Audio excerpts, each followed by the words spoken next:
Anything drop, I cop in all flavors. He's a dick, you pussy, y'all.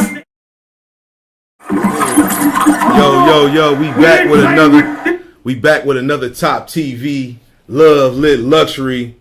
Raymond Lawson, am I pronouncing that right? Yeah, buddy. Yo, we got Raymond Lawson in the building, entrepreneur slash, man. He got a lot of stuff going on in the city, man. But the main thing is the Love Lit Luxury podcast, mobile podcast. Mobile podcast. The only luxury mobile podcast in the city. In the state. You dig? Yeah. And so he running around here, man. He getting interviews with people from all over, chopping it with people from all over, just showing love and spreading information. Yeah.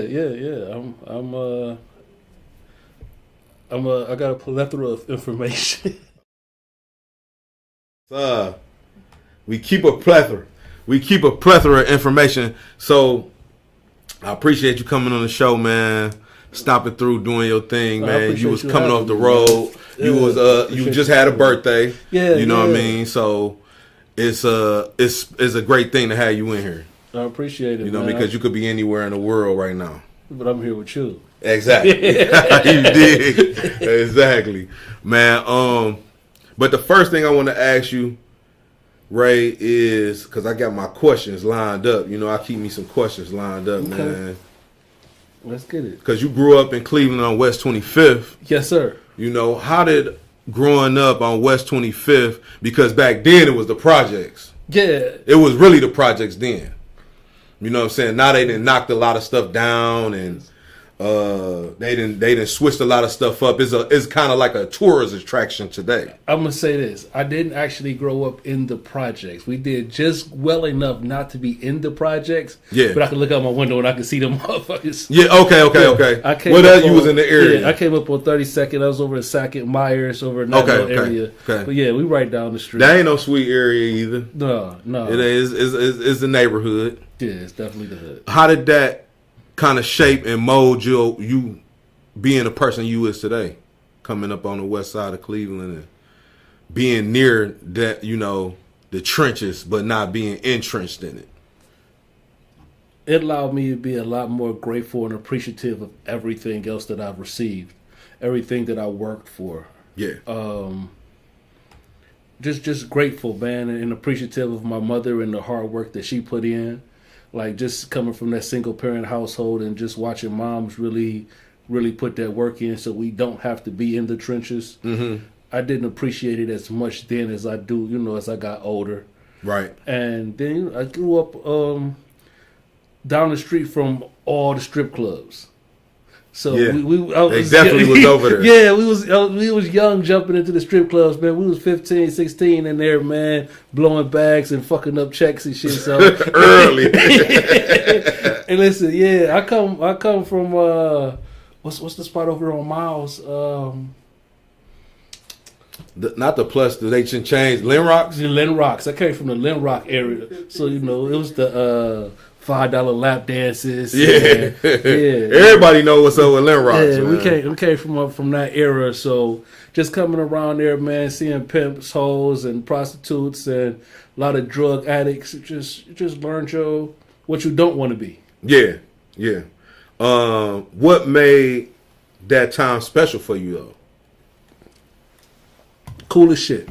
Rest in peace to my aunt, man. Me and my mother stayed upstairs. My aunt and my cousin stayed downstairs. Yeah. Two families. So my mom kicked me out of some stupid shit, man. I wanted to run down the aunties. I wanted to sell drugs, man. So mom was like, "Nigga, you was not fucking up my pots. You was not doing this." Yeah. My mother was young enough to be hip. Mm-hmm. It's only so much shit she gonna overlook, and she like, wait, what is this? Why you got what's going on? Why you got all this in here? So after a while, she like, man, you can't do this here. You got to go. Yeah. So I thought I was gonna be homeless for a little while, and I rode the bus forever. That's when the one used to go all night and shit. Mm-hmm. But then the one went from the west to the east, huh? No, I had to go downtown and just catch the one because that was the only bus that stayed all night. Mm-hmm. This was before I was immersed into the drug game, and I knew about crack houses and shit like that.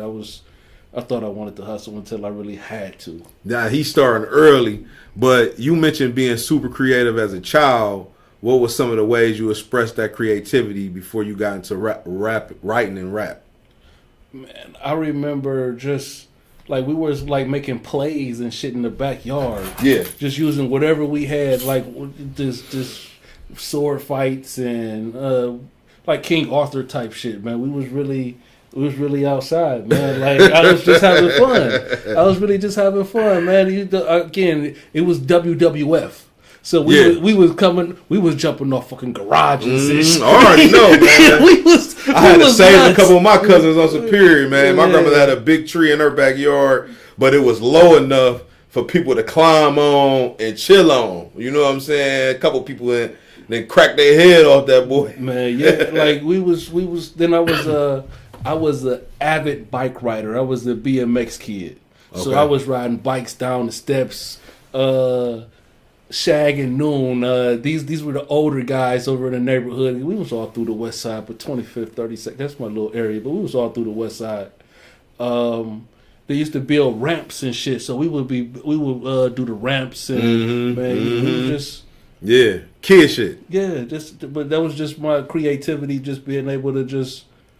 I done busted my head so many times on the bikes. Mama that took me to go get stitches 4, 5, 6 times. Looked like a nigga that pistol with me. This was just from riding the bike. Man, Nobody really hit me over the head. Man. Nobody hit me over the head, man.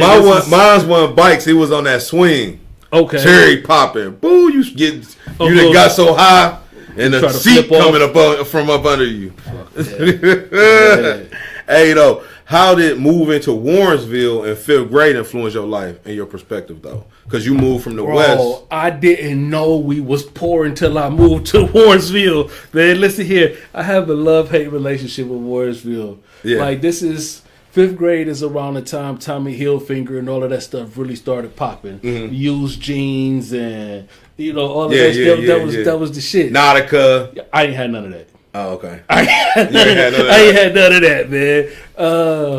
I had the Colors. Colors. Yeah, when they was, let me see the back of your, man, nigga, we about to fight. We about to fight. You ain't about to keep looking at my tag. Yeah, we about to fight. And again, like I said, I just didn't know that we didn't have as much as the other people did. Yeah. And then I realized, a lot of these people had big brothers. I'm an only child. Like, so my mother and my father, nobody had no more kids. It's just me. Yeah. My cousin's older than me, but he was smaller than me. So we used to swap our clothes and shit like that. But again, everybody know about that. Everybody know about that. Yeah, we used to swap our clothes and shit, man, shoes and all type of shit. But he was smaller than me. Yeah. So I was a little chubby nigga. So my cousin was like little track nigga, man. He was a little slim guy. So I could only do so much. And just going over to Warrensville, man, it was an eye opener, and it just really made me want to be able to really get some money, man. It really made me want to get some money. I wanted to just get money just to be able to dress. Right. Because everybody want to look good, man, especially when you coming up in our era.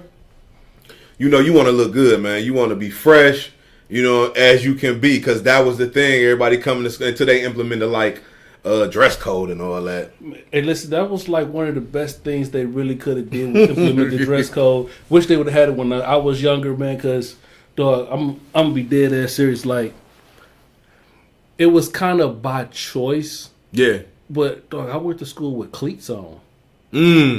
Like, nigga, you was good. You was going through some changes over there. Man, it was trying to figure it out. It was real. I was trying to figure it out. Now I done wore some cleats because it was one time. No, I was walking through the hallways with this not the cleats. Yeah, nigga. But the cleats that you could wear off the field. Yeah. Yeah. Yeah. It was different. It was different. Hey, can you share what motivated you to start writing raps at the young age, and what were some of your influences? Some of my very, very first influences was one of my first raps was to Ice Cube. Love Ice Cube. I started writing to Ice Cube, the Predator CD, and then it was again my cousin Mutt, BGA Mutt, man. Shout out to Mutt. Oh, BGA Mutt, your cousin? Yeah, okay, that's little big cousin. I just had them on the show, him and Vito Banks and D Real and all them guys. That's Cuzzo. But that's why I was Stranger Clothes with and everything else. So you see the size difference. Yeah. He's a Slim Reaper. he never grew, bro. He's a Slim Reaper, man. Oh shit, he just never grew. Anyway, but it's like Cube with some of your earlier influences. We used to watch the Soul Train and LL Cool J and Redman was like one of my favorite rappers. Back when they used to have the real wordplay and I was reading dictionaries and I was really bars when you had to have bars. You had to really have bars. You know what I'm saying? When you had to have bars here. Yeah. You know what I mean? You just couldn't be saying anything, you know. Hey, you had a diverse range of jobs, including working at a car wash, Chipotle. What life skills did you gain from those experiences? Bro, my very, very first now job, that you a boss. My very first job was at Slim's Car Wash. It was across the street from Kennedy. Yeah. Used to give us like $3 a car or something like that. And this was my first summer job, man. Rest in peace to my stepfather, man, Pookie, man. That was one of his guys. Slim was one of them old pimps. And he just got the car wash. And, you know, that's what you're seeing coming in and out of the car wash. Yeah. So Constantly. We had them big bodies. We had a lot of Cadillacs coming in there. Mm-hmm. Good Game came through there. Like, I remember seeing these guys and, like, this is what I want. Yeah, this is when they was still had the Gators. I mean, they still doing the Gators. Yeah, and we stuff still now. pop the Gators. But at 12, I'm watching them come through with the lizards and the Gators, and they got the snake skin coats on. Yeah, like he got 2-3 bitches in the car with him, 2-3 women in the car with him, and it was real an eye opener, man. And it was like I really wanted to be a part of this lifestyle. I wanted to be them.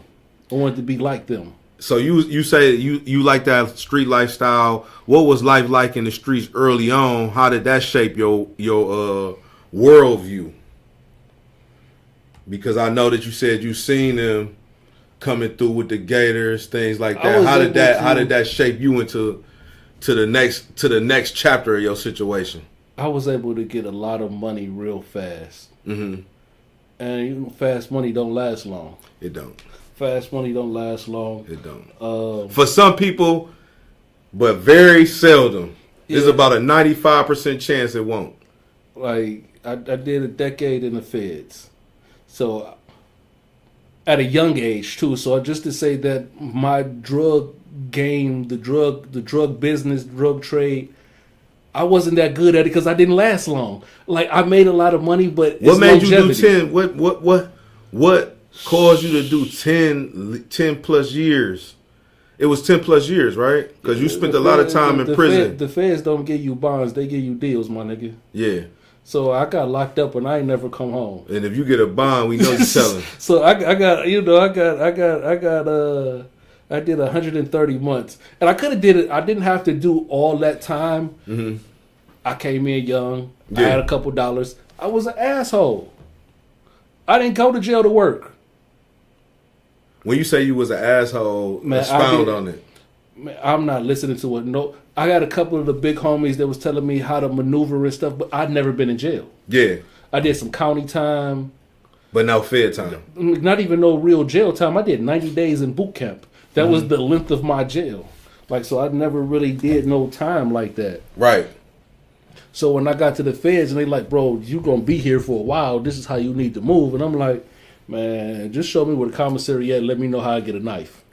You say you wanted to stick in the commissary. Yeah. You wanted to hustle and probably poke somebody if you had to. And I didn't. I mean, again, I put myself in a lot of shitty situations because I didn't want to listen to wisdom at the time. Yeah. I didn't want to listen to the guys who had already been through it because, I don't know, you young and you think you know more than everybody else. Let me ask you this, though. What was one of the most impactful lessons that you learned while you was locked up? I had a couple. Because you can learn a lot. I grew up in jail. I mean, I went to jail at 23. I came home 34. Okay. So you came home a man.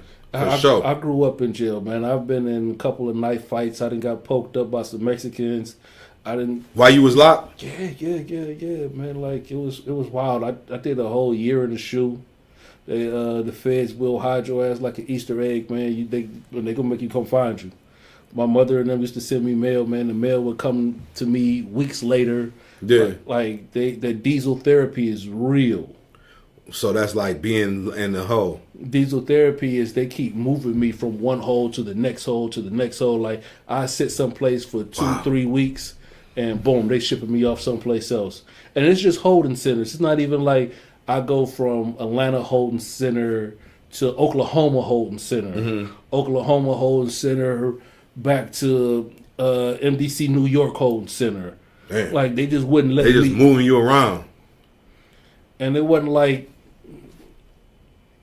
It was an experience, bro. It was an experience. And like I guess the realest thing that I've learned was patience. Having patience, man, for and respecting the chain of command. Gotta respect the chain of commandment. Because if you don't, you're gonna learn. Hey, we're gonna be right back with Love Lit Luxury, Raymond Lawson. Make sure y'all stay tuned to this Toptv.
Yo, we back with Love Lit Luxury.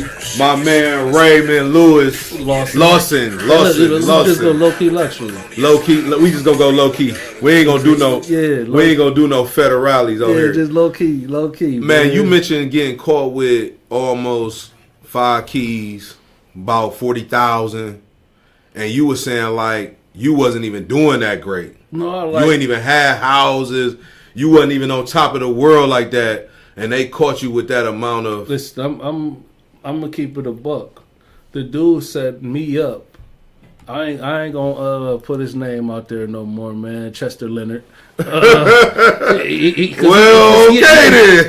just set me up. He set a lot of people up, and so he's still out here, man. Yeah, by the grace of God, he's still out here, man. But Chester Leonard set a bunch of people up, man. You ever ran into him? I did. What was your feeling when you seen this guy? Bro, I'm downtown. I'm gambling. I seen him, and I wasn't sure that it was him. I'm looking. I started losing. Like, bro, I'm not even paying. I'm not paying. Your focus is all off after this. I'm messed up over here. Yeah.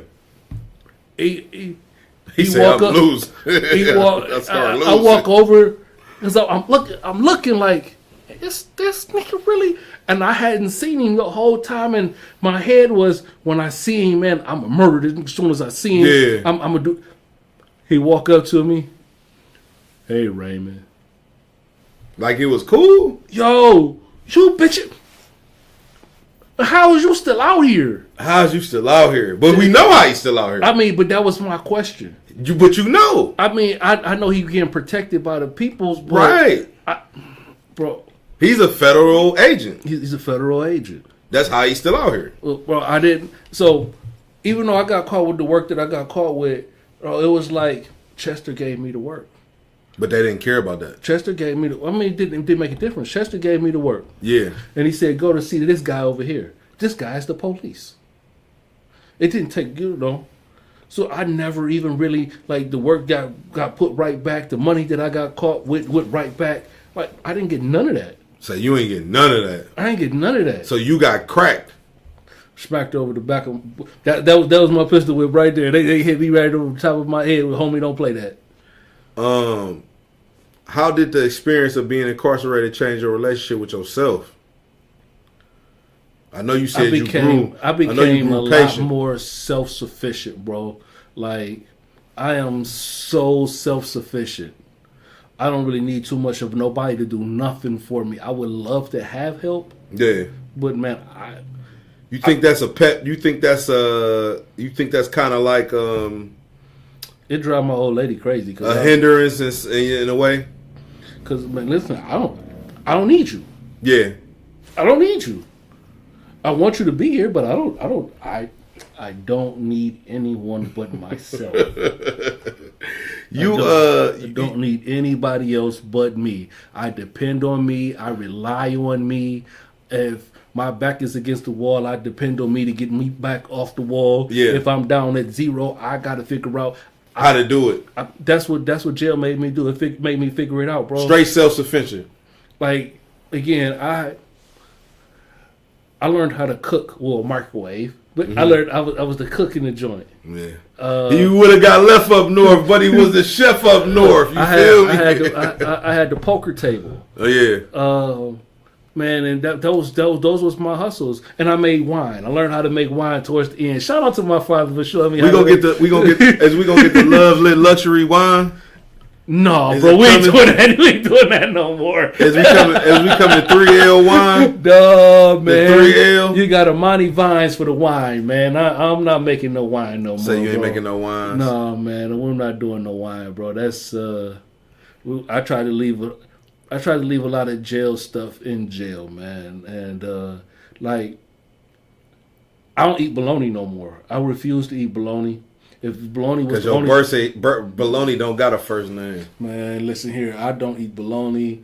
I still eat some noodles. I ain't gonna front, man. I ain't that big, man. Listen, we still rock with the noodles. We still eat regular noodles, man. I still make a break, but I ain't had to in so long, man. My old lady cooks so good that I don't even really cook that much. That's a beautiful thing. It's a blessing. That's a beautiful thing to have a woman that can cook. Shout out to my lady because she made a hell of a dinner last night. Yeah. And I can't wait to get home. But listen here.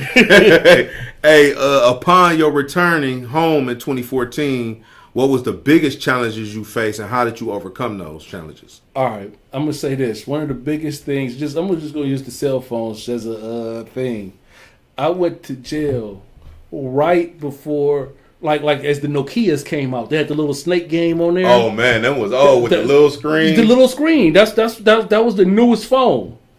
Kind of shaped like this mic, but a little bit smaller. So when I came home, they was on like iPhone 4. Mm-hmm. Bro, I didn't even know how to use the phone. I didn't know how to make it. I didn't know how to make an email. I didn't know how to do a lot of stuff. I didn't know. Yeah. All I knew was I was hungry.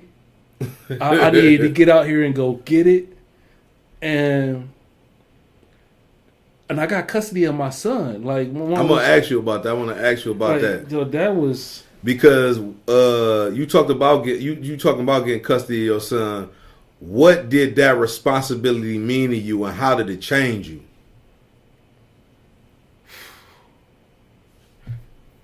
It made me not be selfish. Yeah. Like, as much as I am about self and self-reliant and self-sufficient, just to know that somebody else is depending upon me to do shit, to do stuff. Like, if I don't bring it in, we don't eat. Mm-hmm. And again, my mother, shout out to my mother, because my mother been there every step of the way for helping me, my son and myself. But when it was just him and I had to figure it out, Yeah. That's why I say that job. You had to step it up. Like, I did all of that time in the feds, and my first job was Chipotle. And I got this Chipotle job. Bro. I went, the first time they let me out for, the halfway house let me out. Yeah. To go look for a job. Mm-hmm. And I called 2 buses and walked the country mile, and I knocked on every door, every place, put in applications till somebody offered me a job that day. It's serious. Hey, bro, talking about getting to it. Bro, I still have my state boots on because I ain't had no nice shoes or nothing to put on. But you ain't care. Man, listen, I just wanted You wanted some money. I just wanted some money. I want some cheese, you hear me? Yeah, man, I just needed. I don't care about how I look.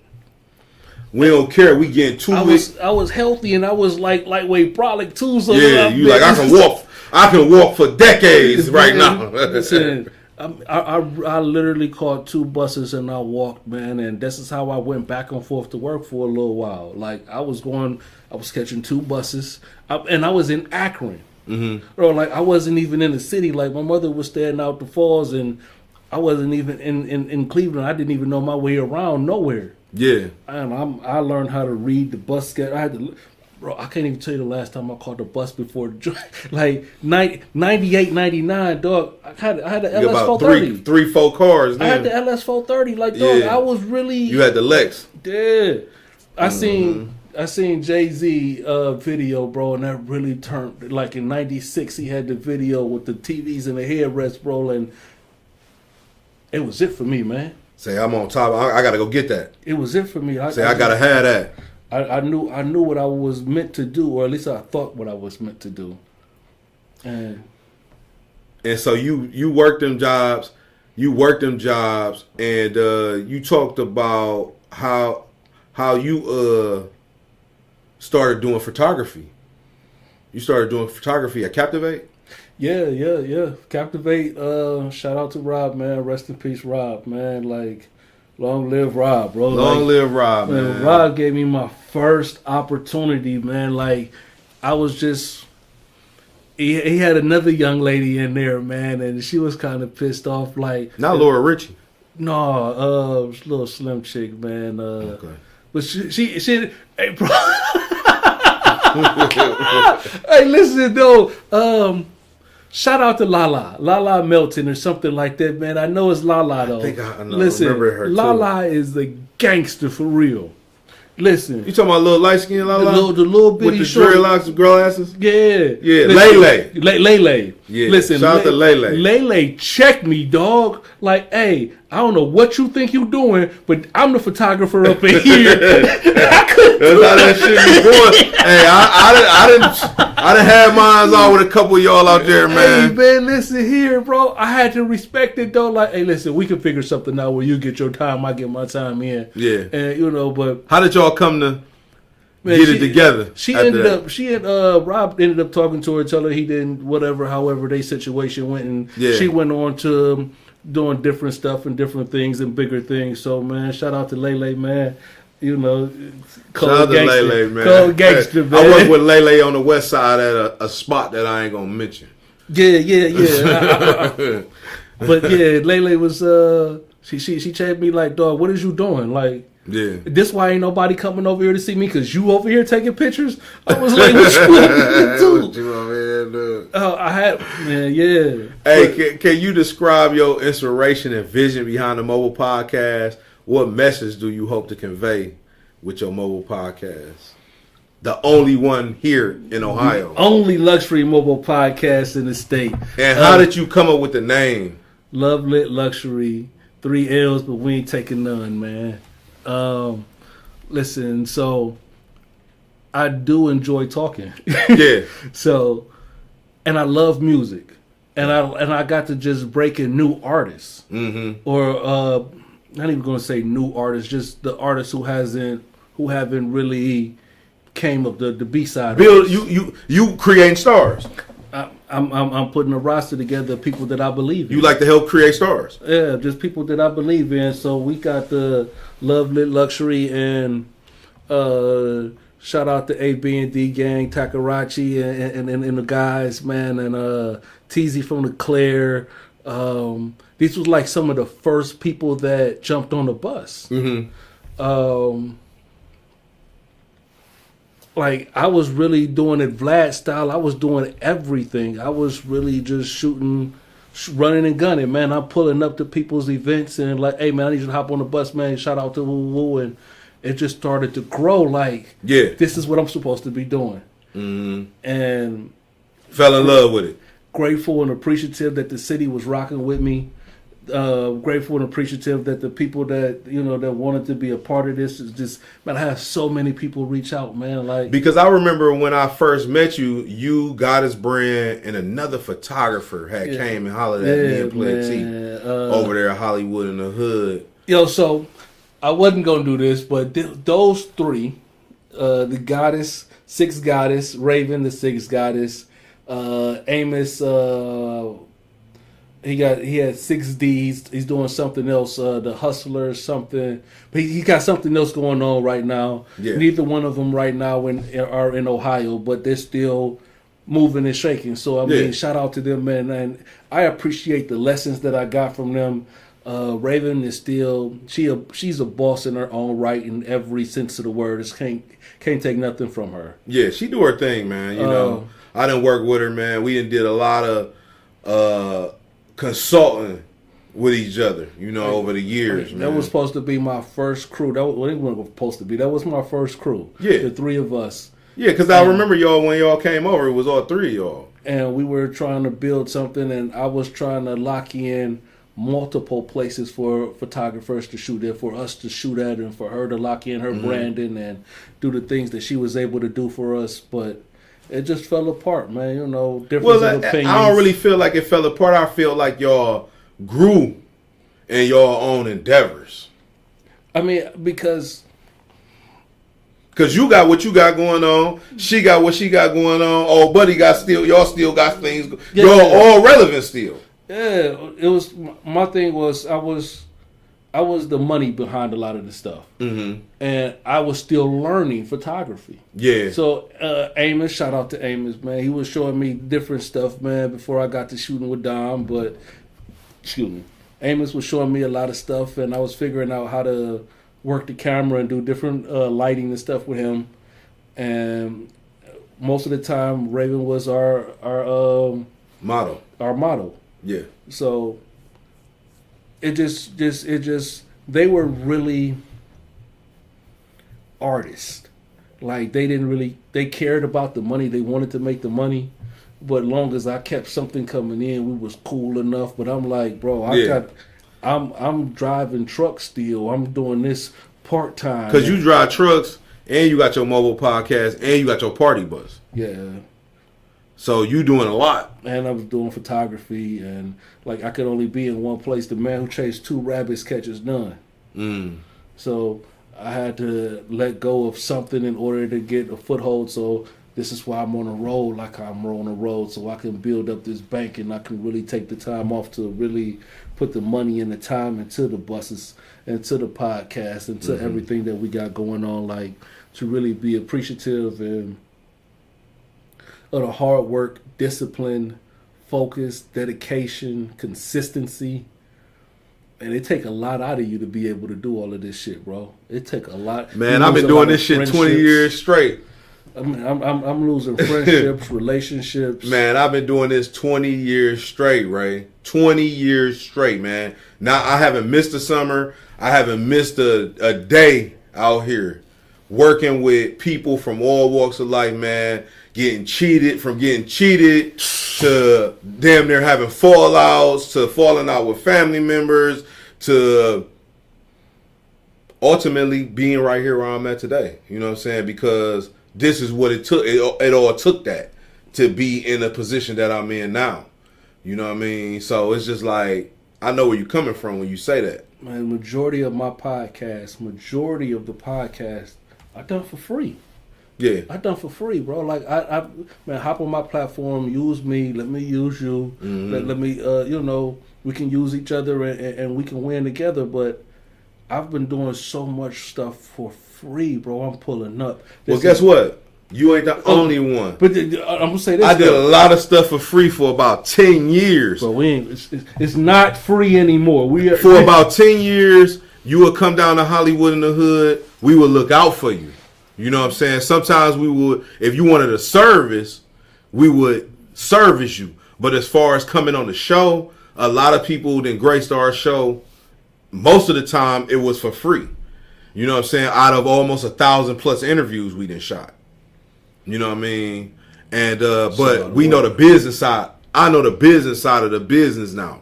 You know what I'm saying? And I know that it's a business. It's a media company. It's not just a podcast. Yes, sir. A podcast is just a part of what we got going on here. But we a media company. We service you through photography, content creation, consulting, all these different things, you know what I mean, that make up what we got going on. Not just a podcast, because a podcast ain't just going to pay your bills. No. Unless you popping like that, unless you Joe Rogan, unless you it is what it is, unless you Gilio and Walio and all them guys. You know what I'm saying? That's what it's gonna be too, you know what I mean? It's Love Lit Luxury. It's Toptv. You feel me? Hey, make sure y'all stay tuned to this outlet platform. We'll be back with my man Ray. Top.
Yo, make sure you watch the live stream tomorrow.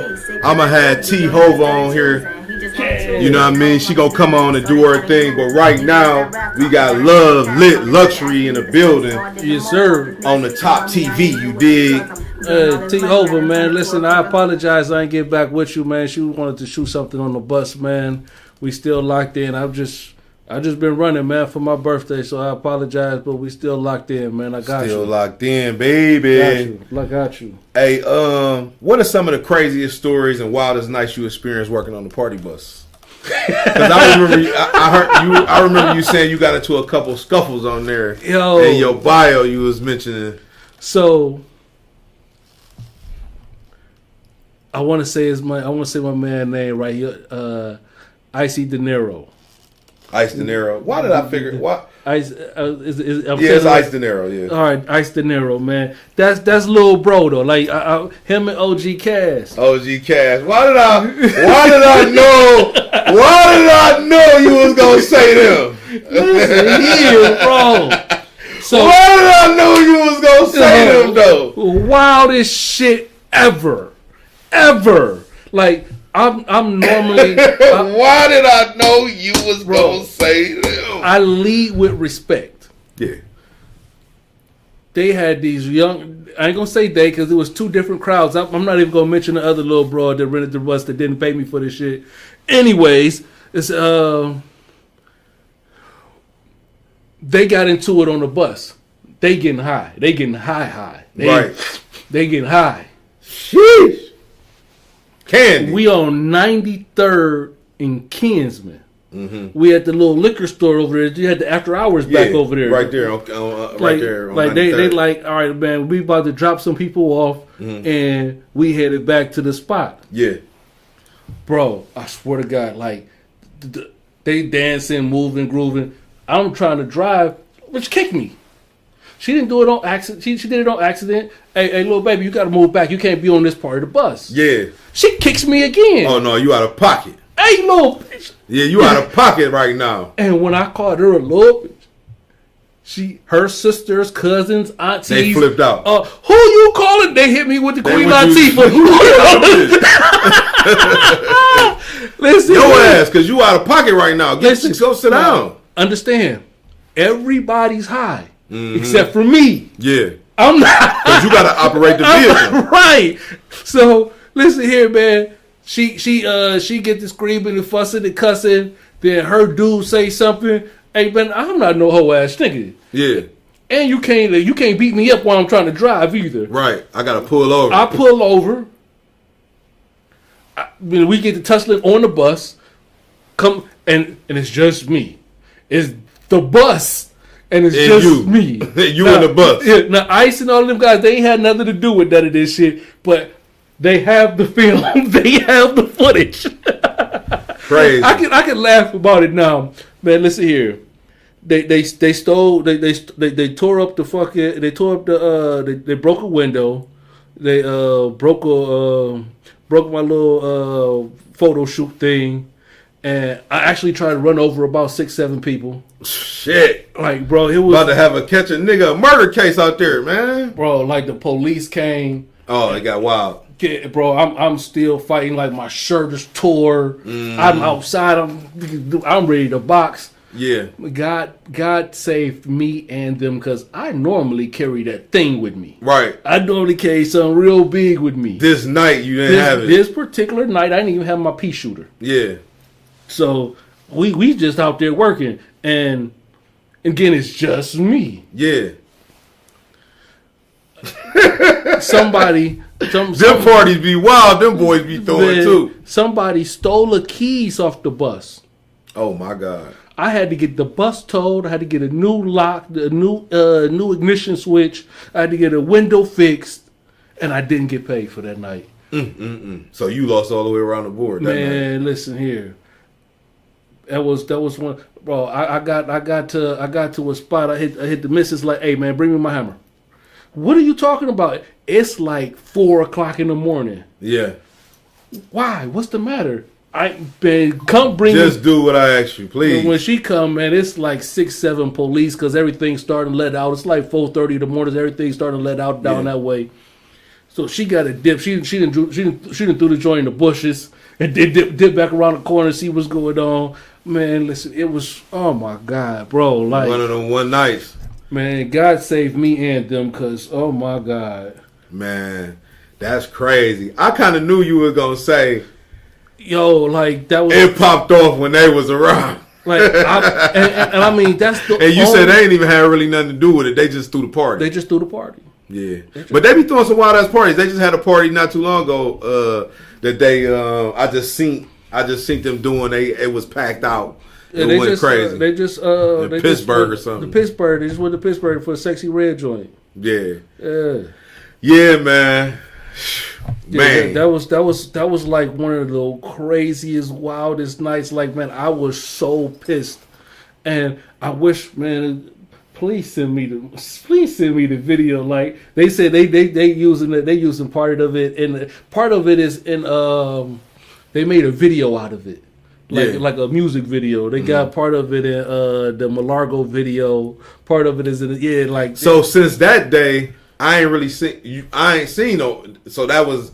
That's the one and only time I've ever had any issues. But that day, so you got the bus fixed after that. Yeah. Getting it redone, totally redone after that. Yeah. I mean, it made me re-practice how I do stuff and everything else. Because just looking out for people, all right, man, y'all can pay me, get y'all money together and pay me at this time. Because not for nothing, who ain't going to pay me? Yeah, exactly. They wasn't. Nah, you gotta come in with that bag. Yeah. Let me say this though. On the other topics, you mentioned getting married and being a stepfather, and how has family altered your outlook on life and responsibility? Man, all them kids grown as hell, man. I ain't gonna lie, man. The oldest is like 30 something, and my baby is 25. Okay. So I'm old enough to be a lot of y'all parents. Yeah. Understand that. Big OG daddy. Yeah, I'm old enough to be some of y'all parents, man. Listen, but nah, man. The coolest thing, bro, for real, is I got 3 grandboys out of this deal. Mm-hmm. And so you're a grandfather? Yeah, man. I'm grandpa. I'm Grandpa Ray. Mm-hmm. I'm Pawpaw. Yeah. So I didn't get to see my son growing up. Mm-hmm. So watching them grow up and go through the different levels and, understanding and I just be like, man, I got locked up. My son was 3. I came home. He was 14. Mm-hmm. So he was damn near a grown man by then. No, man, he was. I'm blessed that my mother had him, man. He was still a kid. Yeah, man. He wanted to play video games and stayed out in the fall. So there was a lot of Caucasians and. So he really wasn't into a whole bunch of weird stuff, man. He wasn't in the thug life. No, he wasn't. He wasn't thugging it. No. That's what's up. He played football for most of his junior high and high school, and he was a good dude, man. Good dude. But just as a stepfather, man, again, the kids is grown. I can't even really be like I'm a stepdad, but I get the respect. But you a granddad more than a stepdad. Yeah, man. That's what I did for my birthday for the most part, bro. I had the grandbabies with me. How does that make you feel now that you done been through? Old. Say, man, listen here, sit your ass down, man. That's all I be doing, man. Listen here, man. What y'all doing?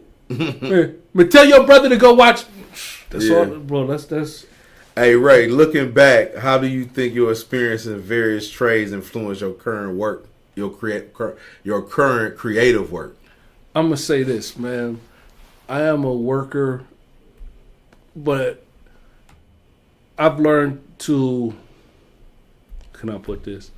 To be a good leader, you got to be a good follower. You got to learn how to work. Yeah. My first trade was a bricklayer. Okay, you was a mason. I was a mason, and. Then I became a CDL driver. Mm-hmm. I remember being a mason, man, on the roof with them Caucasians. And if you're a felon, you can get your CDLs. Yeah, you can get your CDLs. I'm proof of it. You can do a lot of stuff with a felony. Now, I'm not gonna lie. So answer your question. It gave me a work ethic and a hunger for life, for a luxury lifestyle that I was accustomed to without the jail time attached to it. Yeah. Without having to really be over my shoulder as much. Yeah. You know, because I'm not doing nothing to hurt anybody. I'm more providing the service. Yeah. But it just gave me a crazy work ethic, bro. I really work 20 hours a day. I might work 2 days in a row and just be working and be like, damn, did I eat today? Yeah. Did that affect your health in any way? That type of working? Man, just going that hard? So, I got a lazy eye now because I had a partial stroke. And just my face just never came together just because I was recent. That's about a year ago, 2 years ago. This is my second one. Really? Yeah, my first one was when I first came home. They said it was stress related. I was trying to figure out life and trying to figure out what to do and how to move. And I just woke up one morning and my whole face was They rushed me to the hospital. I didn't even know what was wrong with me. Yeah. And then I had another one just maybe a year ago, man, and this my eye just won't really look like I'm always high in this one eye. But yeah, it's just stress related and just overworking myself. But who else gonna do it for me? Right. What advice would you give people that's working as hard as you? You know, what would you tell them today? Like, I'm gonna give you a story. It was two guys that used to cut wood. Yeah. There was what do you call them? Lumberjacks. Lumberjacks. And every day, one of the lumberjacks would disappear for an hour, and the other guy would stay out there cutting wood. And the guy that disappeared for an hour will always have more wood cut. And he was like, "Man, what are you doing that you leave for an hour and you still have more? You cut more wood than me." Yeah. He said, "I go home and I sharpen my blade." So I've learned and I'm learning to take that rest, take that time to sharpen my blade. Just get some rest. Get some rest. Get some R&R. You gotta get some rest, man. You can't be. You gotta get the proper nutrients and you gotta get the proper rest out here, my people. The 24, 48 hours, 2-3 days of the road, man, is for young people and drug users. Like, hey, what role does storytelling play in your life, both personally and through your podcast and photography? Storytelling through my life, just in general, one of my favorite books in the entire world is the Book of Proverbs. Yeah. So it's so many stories and in the Book of Proverbs and the words of wisdom, and just trying to catch that wisdom through other people's actions and faults, and the art of storytelling is the art of storytelling. You just the coolest dudes had the best stories. I'm going to pursue this eventually, but stand-up comedians, like, they have the best stories. They keep you hooked from the time that they started talking. They do, and you're like, what happened next? What happened next? And I'm an avid reader. Like, I no lie. Right, like to read a lot. I've read over 1,000 books in a joint. Now, a lot of them was hood books. Yeah. But, I mean, I read everything from the hood books to Harry Potter to the 48 Laws of Power before they started taking it out. Yeah. Like, I've read everything that I can get my hands on. Everything. There is no really bad books to read. Right. Because you can always be educated by the books. So, just the podcast has given me a chance to really ask great questions and not show people how smart I am, but just to learn from other people. Yeah. That's what the podcast has done. It's just allowing me to learn from other people and not just giving them the platform, but just learning from other people, man. Because that's why we created our show years ago and why I'm still doing it today, because you know, I was able to learn a lot of stuff from people, between politicians to finance to health, you know, about a lot of stuff about women that you don't know, you know what I mean, things like that. So it's definitely was for us to create this narrative of our own. And it also gives them that outlet. And educate. And it gives them the outlet. And educate through that outlet to the masses. Because everybody has a story. Yeah. Everybody's been through something, and I mean, again, I'm gonna use cheesy, man. At least I ain't got cancer, so you know, when somebody always like, I got it so bad, it's always somebody that got a different there's story. always somebody that got it bad, man, badder than you. And you know, one of my mentors, you know, told me before, he say, go out and see how bad you're doing. Go out in this world and see how bad you're doing. You know what I mean, and then you will realize that you don't got it that bad. Man, the man told me if everybody threw their problems in the middle of the room, people would go back and get their own problems. Oh yeah. Because some of y'all problems I don't want. You know what I'm saying? I don't even want to see. Man. I got one last question for you, Ray. Lit luxury. What advice would you give to someone who is creatively minded but feels stuck or lost in their journey? I failed my way to success. I messed up every which way you can kind of think of. I just didn't stop. Yeah. I didn't quit. Didn't quit. So whatever it is that you're going through, growing through, just don't quit. Consistency is key, man. I mean, like, shout out to Shortstop Upholstery. I've been waiting on my bus for about a month and a half now. But you said you learned patience. Boy, listen, it's getting thin. It's getting thin. Is it on its way? Yeah. Actually getting started on it today. So, I mean, I'm getting the bus reupholstered and some other cool stuff. So we got some new stuff going on for Low Key Luxury, Love Lit Luxury for the party bus, man. So it's definitely going to continue to have that vibe. But the advice that I would give is don't quit.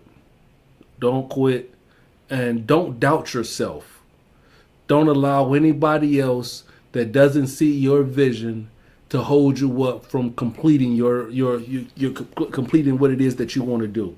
There's so many people that's going to tell you how you can't do it. Yeah. And that's because they haven't figured out how to do what they want to do. Right. So stop allowing other people to speak fear into your dreams, and just don't quit. Don't quit. You can have a $100 million idea and be stuck at a $20, $30 an hour job. Oh yeah, because you scared to take that leap of faith. You know what I mean? Man, listen. I tell my wife, bro, listen. I'm jumping and I'm checking the parachute on my way down. You hear me? And that's what I always been doing, man. This. You know what I mean? A lot of people could tell you, you know, how to quit your dreams because they never had none. You know what I'm saying? And so you got to keep doing your thing, because the people who never had dreams always got something to say about why you should not do what you're doing. You know what I mean? Hey, I want to thank you for coming out to the show, man. I appreciate on you having Toptv, me, man. Make sure y'all stay tuned to great inspirational stories like this by my man Ray, Love Lit Luxury. If they want to if they want to come on the podcast, how can they get in contact with you? Right now, man, everything just through the gram. Love Lit Luxury. If they want to book the bus for an event, you got Love Lit Luxury, and you have Low Key Luxury Party Bus. I'm doing everything mostly through Instagram.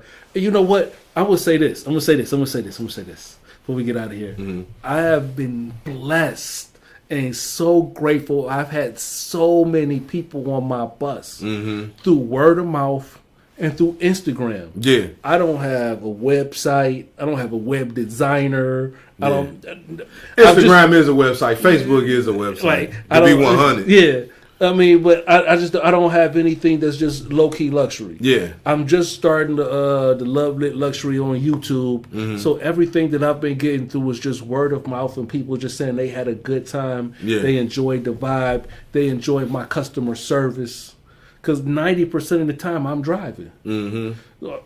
I'm always working. Yeah. So again, Love Lit Luxury, Low Key Luxury On Party all Bus, social media platforms. On all social media platforms. Hey, make sure y'all hit Love Lit Luxury up on all social media platforms. This your main man, Hollywood Chuck. I'm with my man, Ray. Make sure y'all stay tuning in. Love Lit Luxury, 3 L's, we ain't taking none, man. We outside. Anytime the crackers lock me up, I post bombs. Ain't no discussion, pussy nigga, I'm him. I'ma get some money, baby, I ain't one of them.